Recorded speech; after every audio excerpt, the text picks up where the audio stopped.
The cardboard box dug into Maya's hip, a sharp corner pressing against bone. It was the last one, filled with the detritus of a life she was trying to forget, mismatched mugs, a few worn paperbacks, the framed photo of a college friend she hadn't spoken to in months. She fumbled with the key, the metal slick with sweat in the humid hallway of the apartment building. The lock finally gave with a satisfying click, and she shouldered the door open, stumbling into the blessedly cool, empty space. This was it. Sanctuary. A clean slate in a city big enough to swallow her whole, and, hopefully, to hide her from a man who thought he owned her.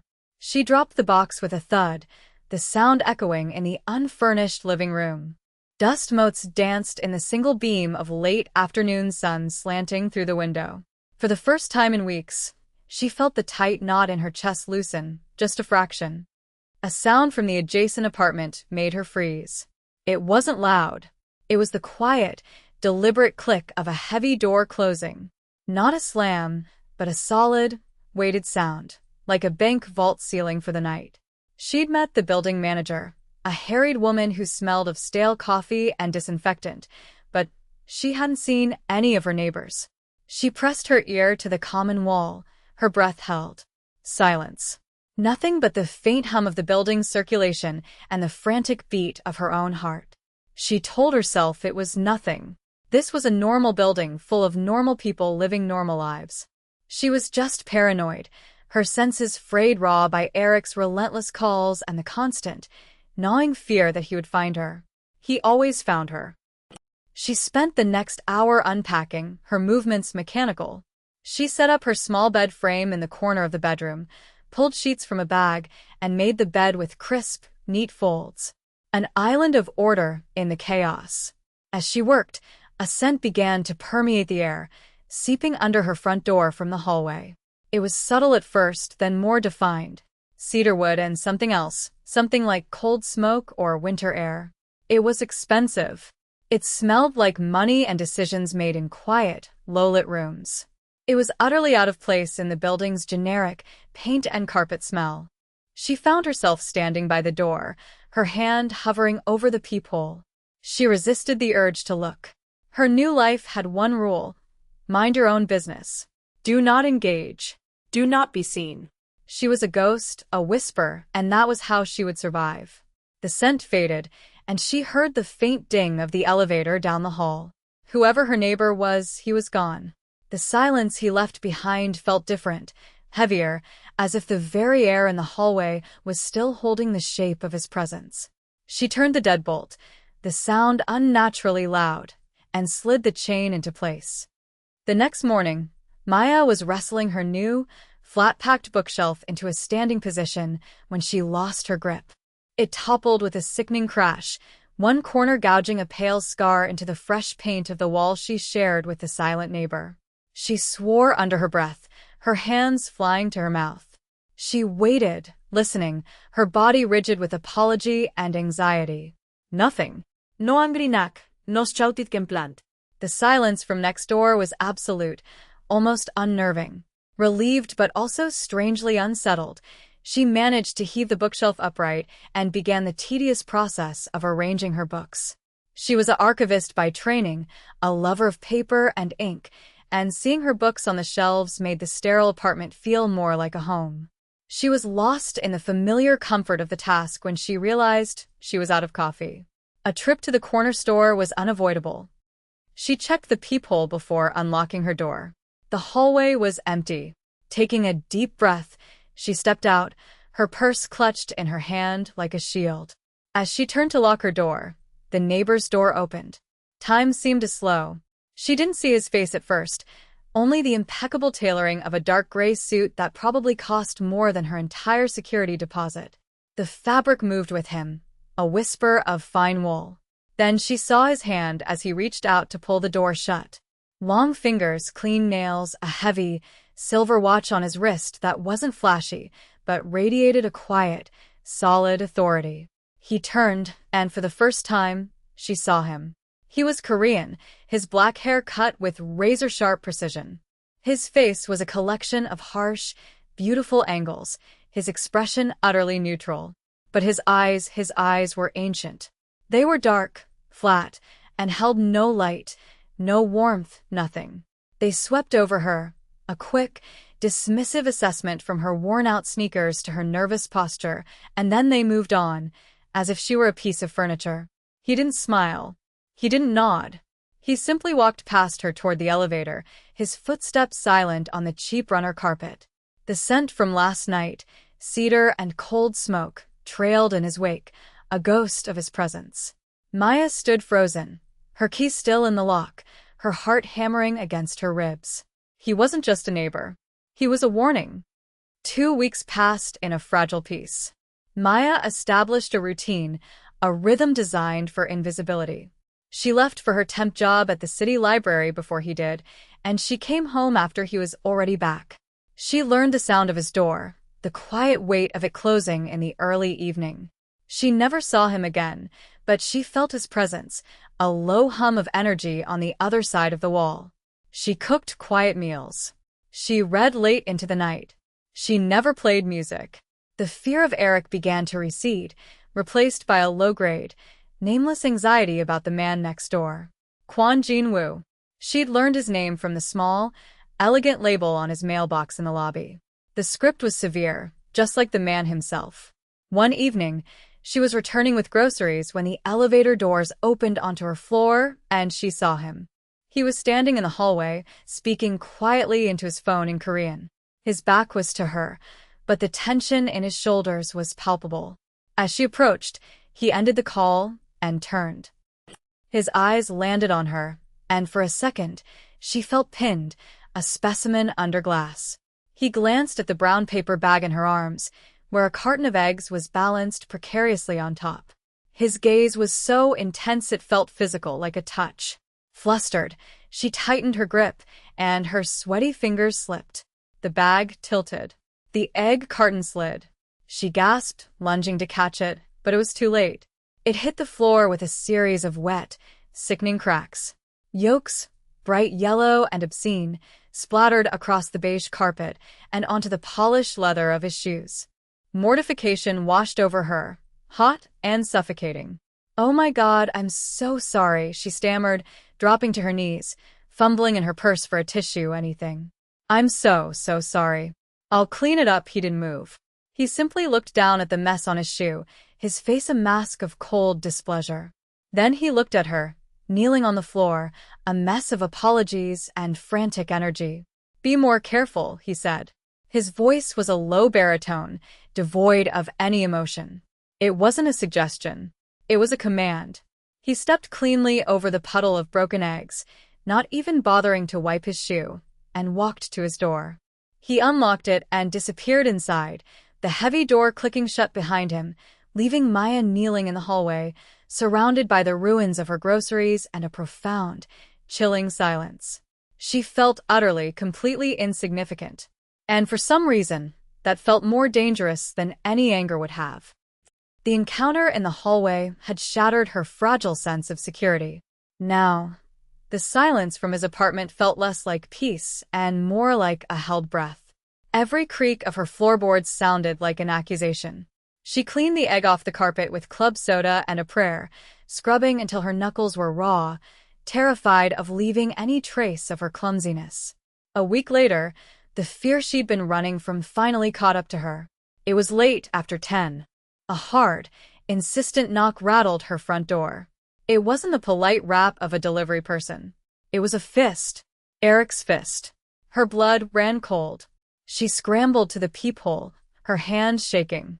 His face was distorted by the lens, his features twisted with impatience and a familiar, possessive anger. "Maya, I know you're in there. Open the door. We need to talk." His voice was muffled but carried the same edge of menace that had made her pack her life into boxes and run. "Go away, Eric," she whispered, her voice trembling, even though she knew he couldn't hear her. She backed away from the door, her heart a frantic drum against her ribs. "I saw your car, Maya. Don't play games with me. Open this door right now." The handle rattled violently. He was trying to force it. Panic seized her, sharp and suffocating. She fumbled for her phone, her fingers too clumsy to dial 911. The doorknob rattled again, harder this time. A splintering sound came from the frame. He was going to break it down. Just as a sob of pure terror escaped her lips, she heard it. The sound that had become so familiar. The quiet, solid click of the door to apartment 7B opening. The rattling stopped. A heavy silence fell over the hallway. Maya pressed her eye back to the peephole, her body trembling. Kwon Jin-woo was standing in the hallway, not looking at her door, but at Eric. He hadn't said a word. He was just there. Dressed in a simple black t-shirt and dark pants, he was leaning against his doorframe, arms crossed over his chest. His posture was relaxed, almost casual, but the effect was anything but. The air around him was glacial. Eric, who was a good 4 inches taller and easily 50 pounds heavier, took an involuntary step back. "What do you want?" Eric snarled, trying to recover his bravado. "This is a private conversation." Jin-woo didn't answer. He simply unfolded his arms and took one step forward. It was not a threatening move, but it was laden with an absolute, predatory stillness. He moved like the world owed him space. His dark eyes were fixed on Eric, and the look in them was utterly devoid of human warmth. It was the look of a man assessing a piece of vermin. "You are being loud," Jin-woo said, his voice quiet but carrying down the hall like a shard of ice. "Leave," Eric bristled. "Who the hell do you think you are?" "I'm not going anywhere." Jin-woo's expression didn't change. He didn't raise his voice. He just tilted his head, a small, curious gesture. That was not a request. The words hung in the air, each one a perfectly weighted stone. Something in his tone, in the sheer, unshakable certainty of his presence, finally broke through Eric's rage. Fear flickered in Eric's eyes. He looked from Jin-woo's cold face to Maya's locked door and back again. He opened his mouth and closed it. With a final, hateful glare at her door, he turned and stalked toward the elevator, his retreat clumsy and loud. Jin-woo watched him go, his body perfectly still until the elevator doors dinged shut. Then, he turned his head, and his dark, empty eyes found the peephole. He knew she was watching. He held her gaze for a long, silent moment before turning and disappearing back into his apartment. The heavy door clicked shut, and the silence that followed was the most terrifying thing Maya had ever heard. The silence on the other side of the wall was a living thing. Maya slid down the back of her door, her legs giving out, and pressed the heels of her hands into her eyes. The adrenaline was leaving her, replaced by a deep, shuddering tremor. He hadn't saved her. He had merely sanitized his environment. Eric was an inconvenience, a disruption to the quiet, and he had been dealt with. She was the collateral, the source of the disruption. Her problem had spilled into his hallway, and he had cleaned it up with 24 quiet, lethal words. She stayed on the floor for a long time listening. There was no sound from his apartment. No television, no music, no footsteps. It was as if the man next door could move without disturbing the air. The next morning, she knew she had to say something. Ignoring it was not an option. Ignoring what he had done would be an admission that she was terrified of him, which she was, but she couldn't let him know that. Pride, or maybe just a stupid survival instinct, made her knock on his door. Her knuckles barely brushed the wood before it swung open. He was already dressed in another immaculate suit, this one a shade of charcoal so dark it was almost black. He looked down at her, his face impassive. I wanted to thank you," she began, her voice barely a whisper. For last night, he didn't react. His eyes were flat, analytical. "Lock your door," he said, the same words he'd used in the hallway after the egg incident. It was a dismissal. "I do," she said, a spark of defensiveness cutting through her fear. He was trying to break it down for the first time, a flicker of something registered in his expression. It wasn't sympathy. It was calculation. "Will he return?" he asked. The question was clinical, stripped of all personal concern. He wasn't asking if she was safe. He was asking if his peace would be disturbed again. "I don't know," she answered honestly. "I hope not. I moved here to get away from him." He stared at her for a long moment, his gaze so penetrating she felt like he could see every mistake she'd ever made. "Hope is not a strategy," he said finally. He stepped back and closed the door in her face, the click of the lock echoing her own feeling of being shut out and put in her place.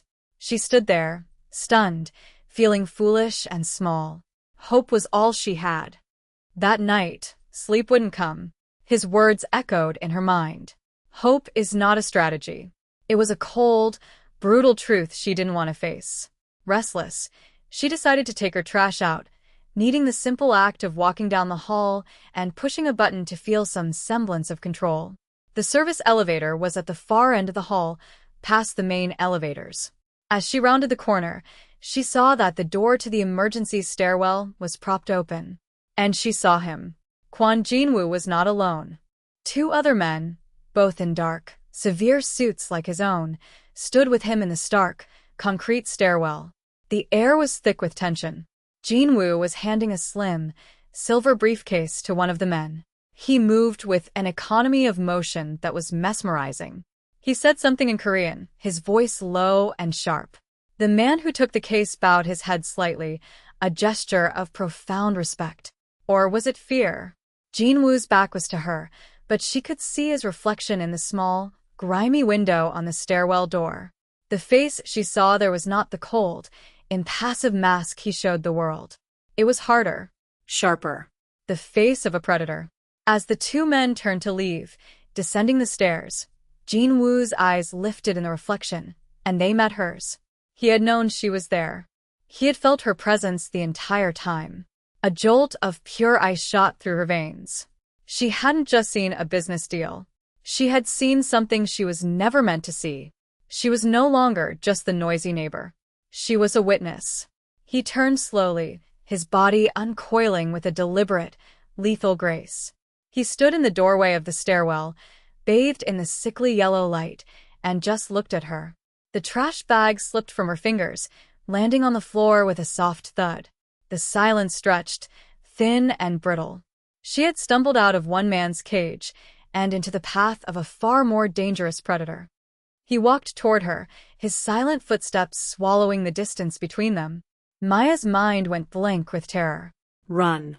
The single word screamed through her, but her feet were rooted to the cheap carpet. He stopped a few feet from her, close enough that she could smell that scent of cedar and cold smoke, now mingled with the metallic tang of the stairwell. He didn't look angry. He looked interested. It was worse.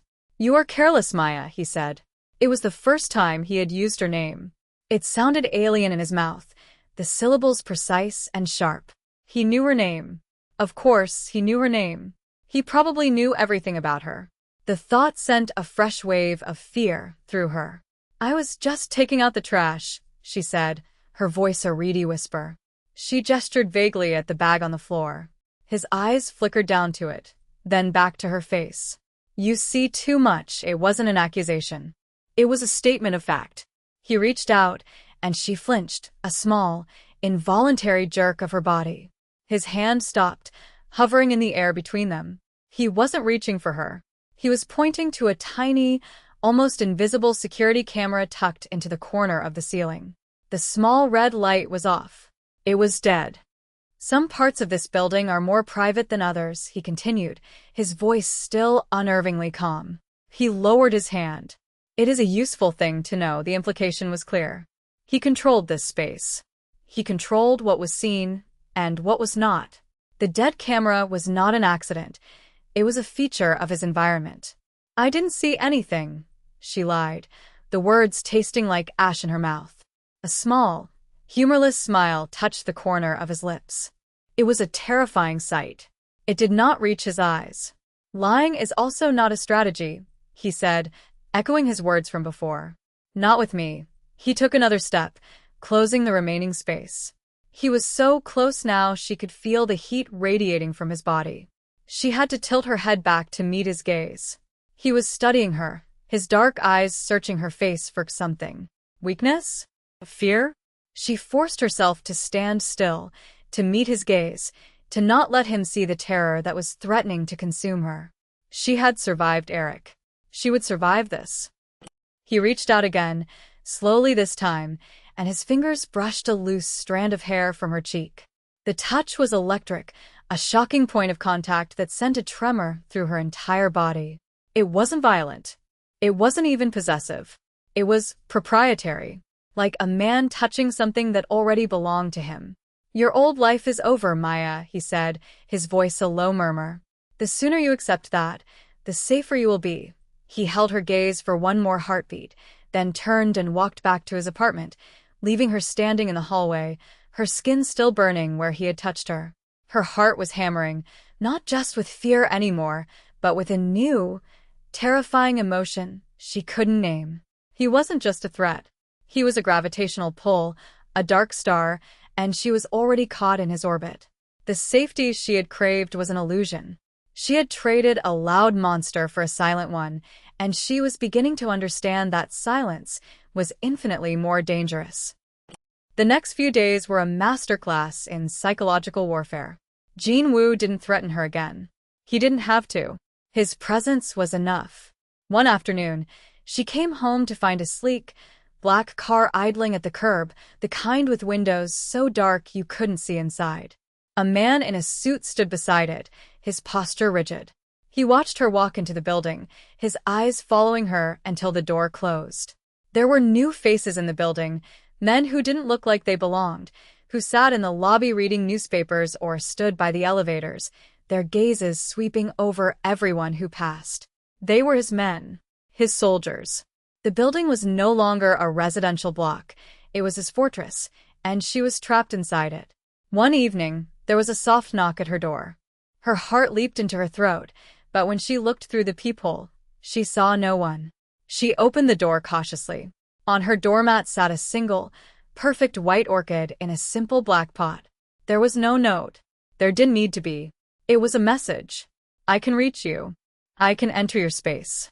You are not safe from me, so you must be safe with me." It was beautiful, and it was terrifying.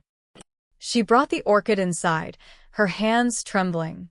She placed it on her windowsill, where the afternoon sun caught the delicate petals. It was a spot of serene beauty in her stark apartment, a constant, living reminder of her gilded cage.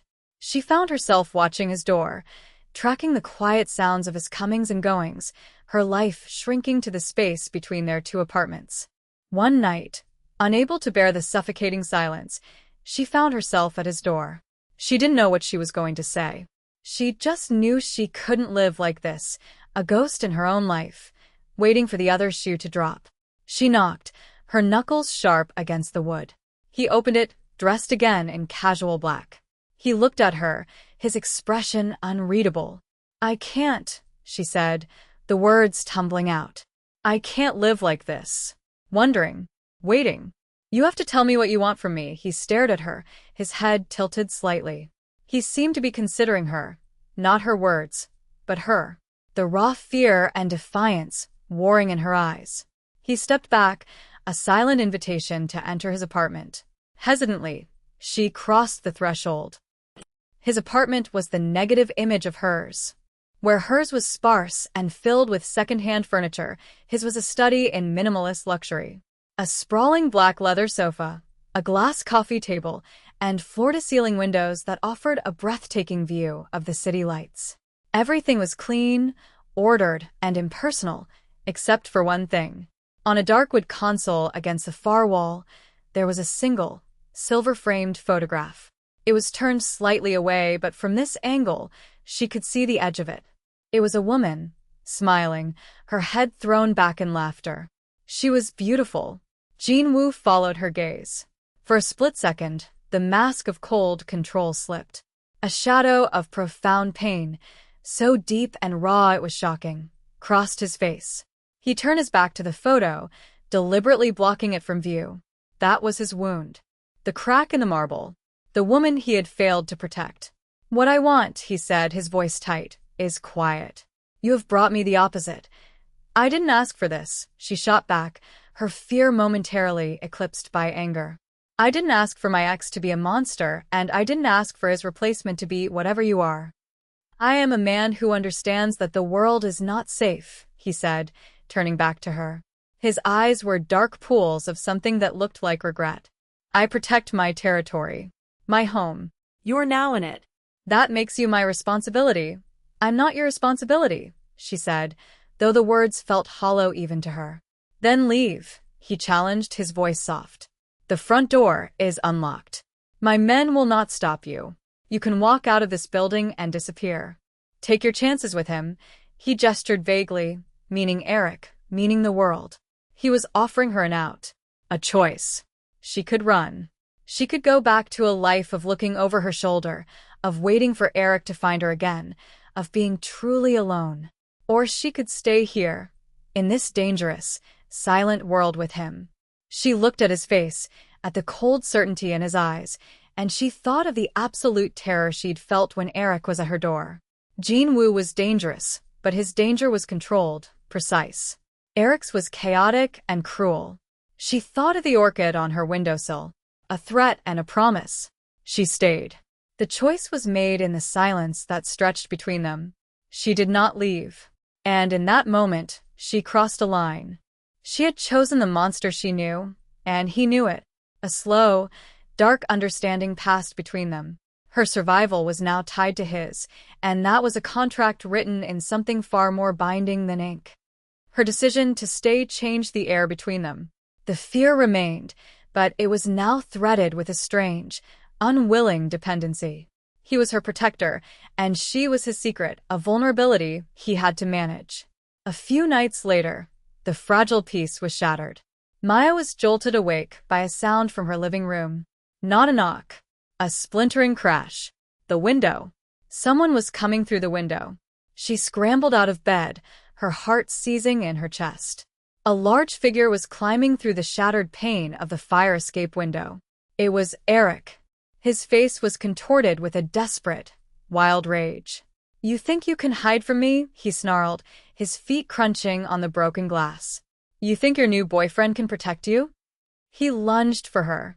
She screamed, stumbling backward, her hand grabbing the heaviest thing on her nightstand, a thick hard-cover book. She threw it with all her might. It struck him in the shoulder, barely slowing him down. He grabbed her arm, his fingers digging into her flesh like claws. You're mine, Maya, he hissed, his breath hot and foul. Suddenly, her apartment door burst open, slamming against the wall with enough force to crack the drywall. Jin-woo was there. He wasn't holding a weapon. He didn't need one. He moved with a blur of speed that was terrifyingly inhuman. He didn't waste emotion. One hand shot out and clamped onto the back of Eric's neck. Eric grunted in pain, his grip on Maya loosening. Jin-woo's other hand struck Eric's side, a short, brutal jab that made a sickening sound. Eric gasped, all the air leaving his lungs, and crumpled to the floor. It was over in less than 5 seconds. Clinical. Efficient. Lethal. Jin-woo stood over Eric's groaning form, his chest rising and falling slightly, the only sign of exertion. He looked at Maya, his eyes dark and blazing with a cold fury that wasn't directed at her, but at the violation, at the disruption. He looked at the red marks on her arm where Eric had grabbed her. His jaw tightened. He turned his attention back to Eric, who was trying to push himself up. Jin-woo nudged him with the toe of his shoe, a gesture of utter contempt. He said something low and vicious in Korean.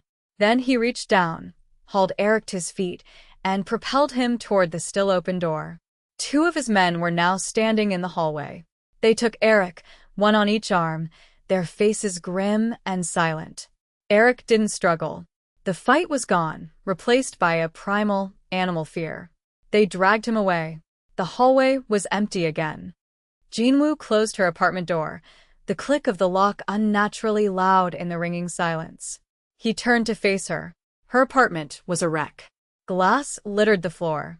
The cold night air poured in through the broken window. She was trembling, wrapping her arms around herself. This was it. This was the moment to call the police. To report the break-in, to report the assault. To tell the normal world what had happened. But she looked at Jin-woo, standing there in the ruins of her sanctuary, his presence an absolute, unshakable fact.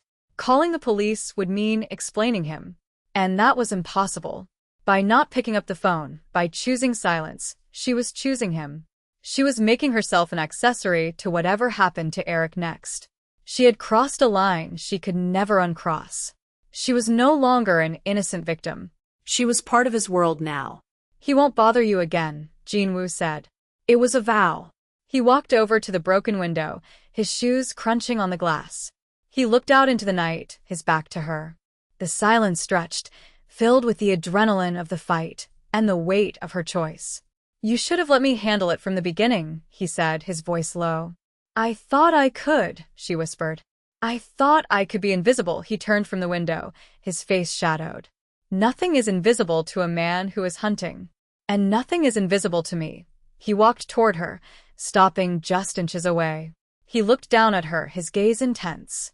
"I told myself keeping you here was a matter of strategy," he said, his voice barely a murmur. "Controlling a liability." That was a lie. The confession hung in the air between them, more intimate than any declaration of love. It was dangerous. It was honest. "What is it then?" she asked, her voice shaking. He reached up and gently touched the marks on her arm, his thumb tracing the red imprints of Eric's fingers. His touch was surprisingly gentle. "It is a complication," he said, his dark eyes holding hers. "One I no longer wish to be without." His words settled in the space between them, a truth that was both a comfort and a cage. The lines had been drawn, and she had chosen her side. In the days that followed, her life was quietly but completely remade. A discreet crew of workmen appeared the next morning, replacing her window, cleaning every shard of glass, their movements silent and efficient. They worked with the deference of people who understood exactly who they were working for. By noon, it was as if the violation had never happened, except for the new, reinforced lock on the window frame. A detail she hadn't requested, but that had appeared anyway. Jinwoo's protection was not gentle, it was absolute. He began to bleed into the edges of her life. He would leave a bag of groceries from an expensive downtown market outside her door, not essentials but luxuries, fresh figs, aged cheese, a bottle of wine she could never afford. They were not gifts, she knew. They were provisions. Statements of his claim. The real shift came from his enemies. They were not as subtle as he was. One afternoon, as Maya was walking home from the library, a black sedan slowed beside her. The back window glided down. A man she didn't know, with a scar that bisected his eyebrow, smiled a cold, reptilian smile. "Mr. Kwan is a busy man," he said, his English accented. "He keeps interesting company." He didn't threaten her. He just looked at her, a long, appraising stare that made her skin crawl. "Be careful walking alone," he said, and the window slid up. The car sped away. She ran the rest of the way home, her heart pounding. She had been marked. She wasn't just a neighbor anymore. She was a target, a lever to be used against him. When she told Jinwoo what had happened, his face became a mask of cold, controlled rage. The temperature in the room seemed to drop by 10 degrees. He didn't say anything for a long time. He just stood by his window, looking out at the city, his hands clenched into fists at his sides. "This is my fault," he said finally, his back still to her.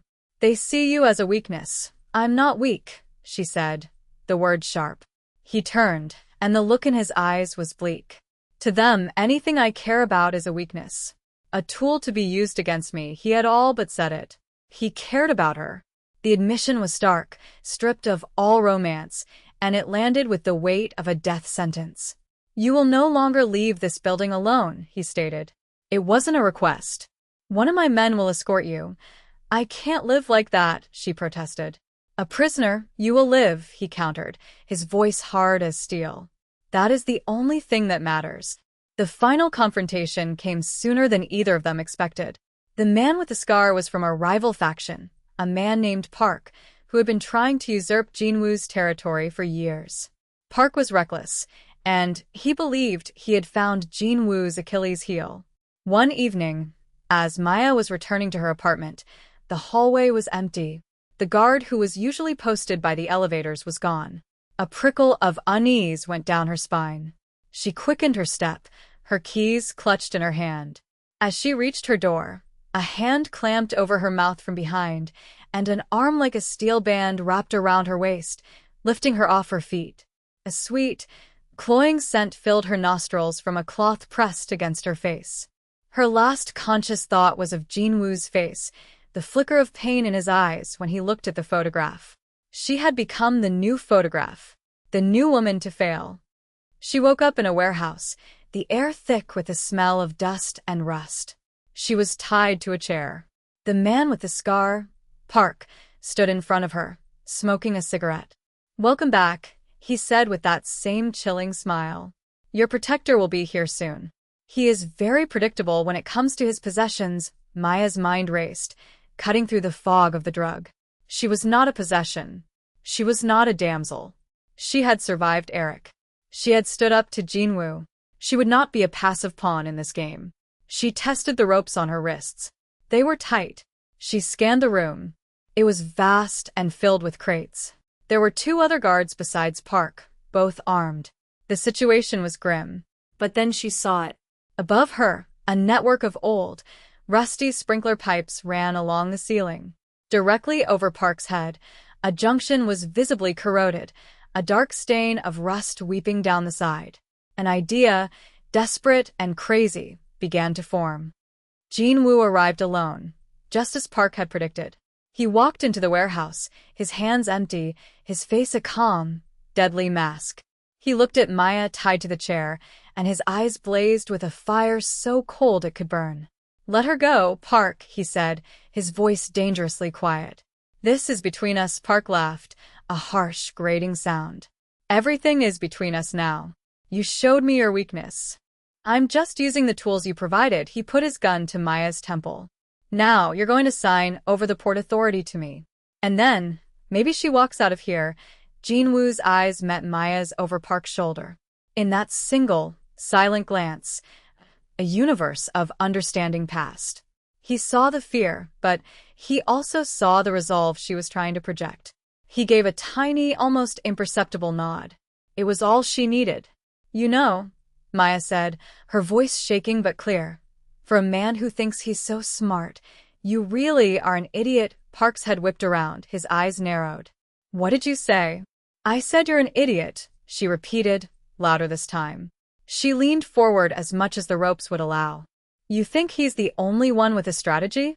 With all her strength, she kicked her chair backward.